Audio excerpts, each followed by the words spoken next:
Assalamualaikum warahmatullahi wabarakatuh. Halo semuanya, perkenalkan kami dari kelompok 1.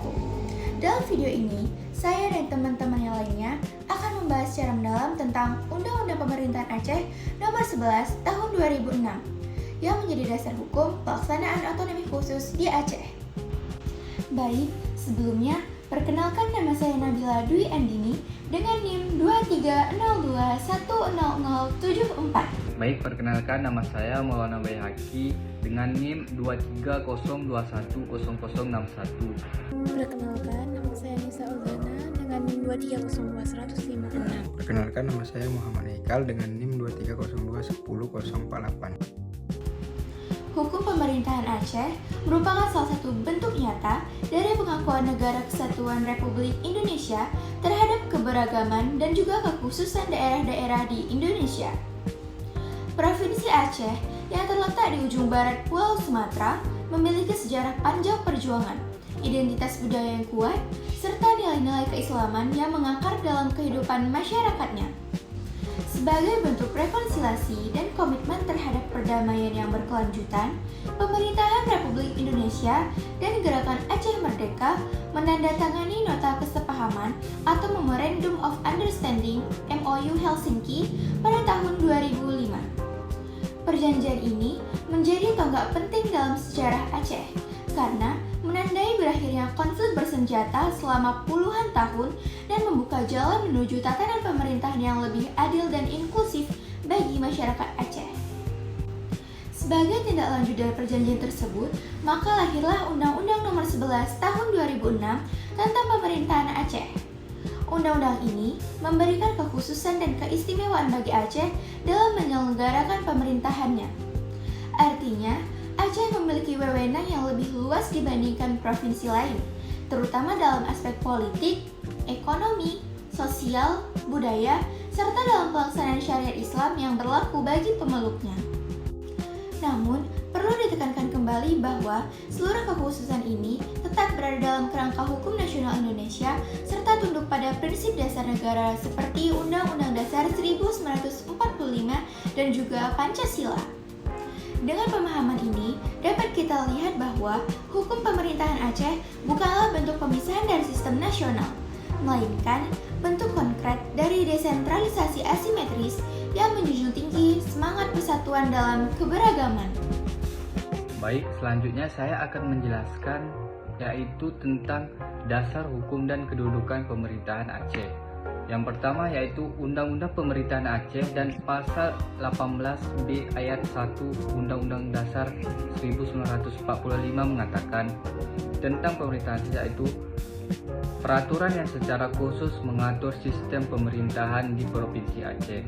Yang kedua, undang-undang berdasarkan pasal 18 ayat 1 Undang-Undang 1945 menyatakan bahwa negara mengakui dan menghormati satu satuan pemerintahan dan daerah yang bersifat khusus atau bersifat istimewa yang diatur dengan undang-undang.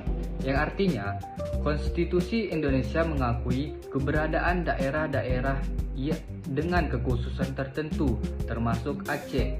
Pengakuan ini memberi legitimasi hukum bagi Undang-Undang Pemerintahan Aceh sebagai hak kekhususan. Selanjutnya yaitu desentralisasi asimetris, yang bermakna yaitu pembagian kekuasaan dan kewenangan antara pemerintahan pusat dan daerah dilakukan tidak seragam atau tidak sama rata. Umumnya, daerah lain hanya memiliki kewenangan standar dalam kerangka otonomi daerah. Namun, Aceh mendapatkan hak dan kewenangan tambahan dan khusus karena pertimbangan historis dan politik. Selanjutnya, alasan kekhususan Aceh. Aceh diberikan kekhususan karena satu, sejarah panjang, perjuangan dan peran penting Aceh sejak masa kemerdekaan. Selanjutnya, konflik bersenjata antara Gerakan Aceh Merdeka atau GAM dan pemerintahan Indonesia selama puluhan tahun. Yang ketiga atau selanjutnya, kesepakatan damai MOU Helsinki pada tahun 2005 antara GAM dan pemerintahan Republik Indonesia yang menjanjikan otonomi khusus sebagai solusi damai. Selanjutnya yaitu budaya dan agama yang sangat kental dengan nilai-nilai Islam, sehingga Aceh diberi kewenangan menerapkan syariat Islam secara ilegal. Berikut adalah penjelasan dari saya tentang dasar hukum dan kedudukan pemerintahan Aceh. Selanjutnya saya akan memaparkan mengenai substansi pokok yang terdapat dalam Undang-Undang Pemerintahan Aceh atau yang biasanya kita kenal dengan singkatan UPA. UPA adalah landasan hukum yang menjadi dasar pelaksanaan kekhususan Aceh sebagai salah satu daerah yang diberikan otonomi khusus oleh pemerintah pusat. Kekhususan ini bukan karena tanpa alasan, karena Aceh memiliki sejarah, budaya, serta karakteristik masyarakat yang berbeda dibandingkan dengan daerah lain yang ada di Indonesia. Salah satu substansi penting dalam UPA adalah bahwa Aceh diberikan kewenangan yang sangat luas dalam mengatur urusan pemerintahnya sendiri. Artinya, Aceh memiliki hak untuk mengatur urusan dalam negerinya, termasuk yang berkaitan dengan sektor pertahanan, moneter, dan sistem peradilan atau UTC, dan juga urusan keagamaan. Ini menunjukkan bahwa pemerintah pusat memberikan kepercayaan yang besar bagi rakyat Aceh untuk menjalankan pemerintahnya secara mandiri namun tetap dalam bingkai NKRI. Kemudian, hal yang khas dari UPA ini adalah adanya penerapan syariat Islam di Aceh. Syariat ini berlaku bagi umat Islam dan dijalankan melalui lembaga-lembaga khusus seperti Mahkamah Syariah dan Wilayatul Hisbah. Lembaga-lembaga ini memiliki fungsi yang berbeda namun saling melengkapi dalam menegakkan nilai-nilai Islam di masyarakat. Penerapan syariat ini tentu menjadi identitas kuat bagi Aceh sebagai daerah yang sangat menjunjung tinggi nilai-nilai keislaman. Dalam aspek ekonomi, Aceh mendapatkan hak istimewa untuk mengelola kekayaan alamnya. Termasuk di dalamnya adalah pengelolaan hasil minyak dan gas atau migas, serta memperoleh dana otonomi khusus dalam jumlah besar. Dana ini diperuntukkan bagi pembangunan daerah dan peningkatan kesejahteraan masyarakat.